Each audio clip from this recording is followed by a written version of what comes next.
Yeah. Je vous invite à écouter et à réécouter cette belle mélodie du crooner Noël Douré. Une chanson intemporelle qui interpelle.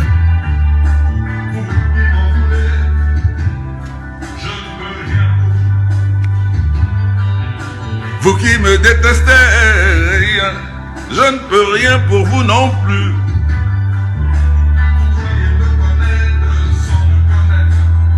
Pour les chiens.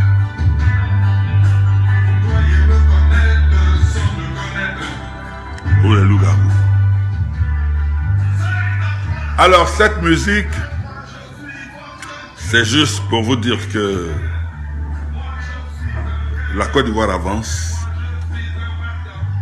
Et que les grincheux, les aigris, les complexés, c'est leur affaire s'ils ne veulent pas rentrer dans le train de la réconciliation, dans le train du développement. Parce qu'aujourd'hui, la Côte d'Ivoire a besoin d'être une terre apaisée. Mon propos aujourd'hui va s'articuler autour de 2 points. Le premier point, c'est la rencontre Bédié-Gbagbo à Daoukro. Il ne faut pas en attendre grand-chose. C'est un coup de com', un coup médiatique. En fait, qui est basé sur l'hypocrisie et sur du sable. Vous vous souvenez, il y a quelques années, Gbagbo et son épouse ont fait un grave accident à quelques centaines de kilomètres d'Abidjan. Bédié a mis tous les moyens à leur disposition pour qu'ils soient transportés en toute urgence à Abidjan. Et ça les a sauvés d'une mort certaine. Ça n'a pas empêché l'assassinat de nos jeunes militants RHDP à la maison du PDCI à Cocody, qui était entre-temps le siège du RHDP pendant les élections de 2010. Ça n'a pas empêché que Bédié même soit reclus au Golfe et qui a été bombardé. Donc pour moi, c'est juste un effet d'annonce et puis sans plus. Parce que si vous regardez bien, entre Bédié et Gbagbo, qui va être celui qui va conduire le groupe qu'ils sont en train de former? Tellement chacun va être président. Donc ça va être difficile. Alors pour moi, je ne vois pas ça comme quelque chose d'important. La deuxième chose, je voudrais dire merci au président Ouattara, Alassane Ouattara.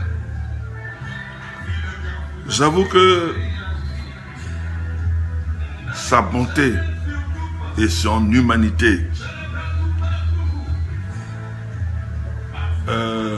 m'étonnent de jour en jour.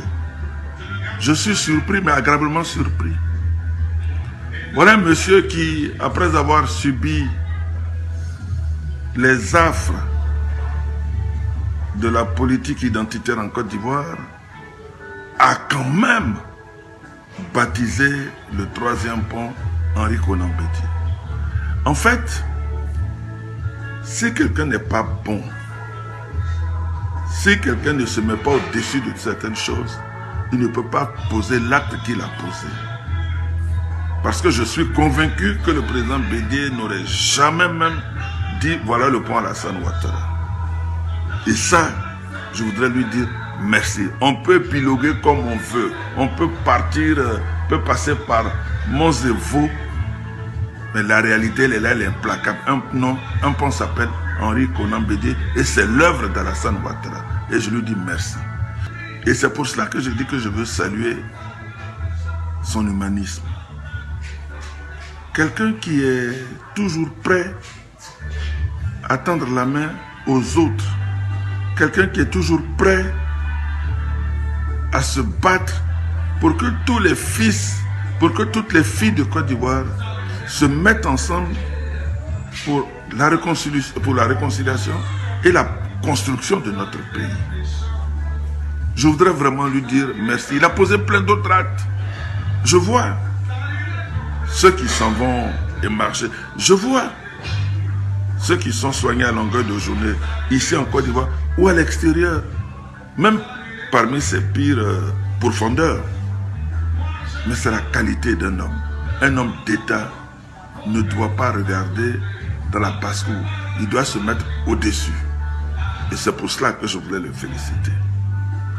Le deuxième point, j'ai dit que Gbagbo n'était pas venu, il n'était pas en tout cas venu pour la réconciliation. Vu les actes même qu'il a posés dès sa descente d'avion. On m'a traité de tous les noms. On m'a insulté. Je ne sais pas quelles injures j'ai pas eues. Mais ce qui me console, c'est que Jésus-Christ même qui est venu pour sauver le monde, qui n'est pas pécheur, il s'est trouvé des fous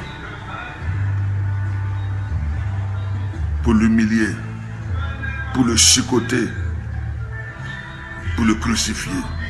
Donc moi, qui suis un pécheur impénitent, moi je n'ai aucun souci. Donc, les injures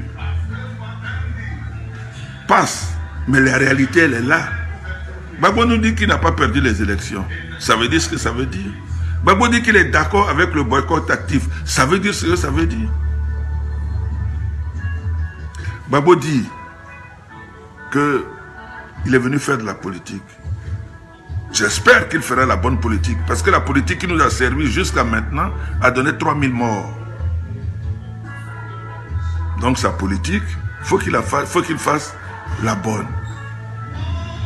Tout le monde se réjouit parce qu'il est rentré en Côte d'Ivoire. Parce que 10 ans quand même hors du pays, c'est intenable.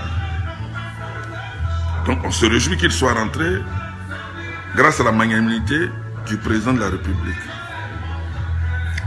Mais je voudrais dire que l'acquittement là, ça lui a permis de rentrer en Côte d'Ivoire. Mais ça ne doit pas lui permettre de monter sur ses grands chevaux. Il est catholique maintenant. Et la Bible déclare que le sang innocent réclame toujours justice.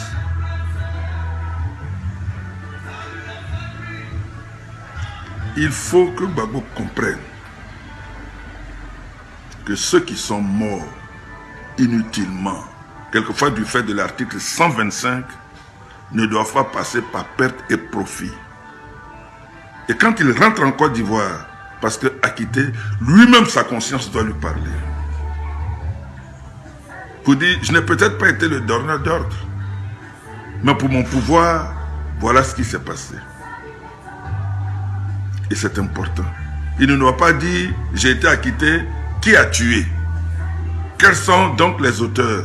Ce n'est pas le discours qu'il doit tenir. Moi, je voyais Gbagbo Laurent comme quelqu'un qui est venu pour rentrer dans le train de la réconciliation nationale, impulsé par le président de la République. Je n'ai pas eu Gbagbo en guerrier. Parce que dans mon esprit et dans l'esprit de tous ceux qui vivent sur la terre, il y a un temps pour faire la guerre. Et il y a un temps pour faire la paix. Surtout quand on pense à ses enfants et quand on pense à ses petits-enfants. Aujourd'hui, notre priorité, c'est de contrer les djihadistes. C'est la priorité du président de la République et du ministre d'État, ministre de la Défense. Il multiplie réunion sur réunion, colloque sur colloque, visite sur visite. Matin, midi et soir, il est sur le terrain, en train de galvaniser les troupes, en train de leur demander quels sont les besoins pour leur apporter une réponse.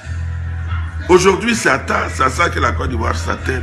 Comment contrer toutes les velléités djihadistes.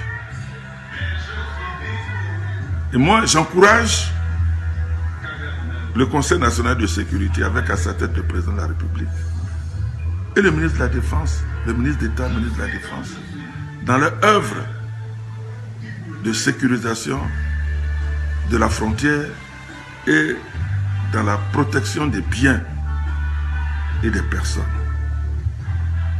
Que Dieu nous bénisse.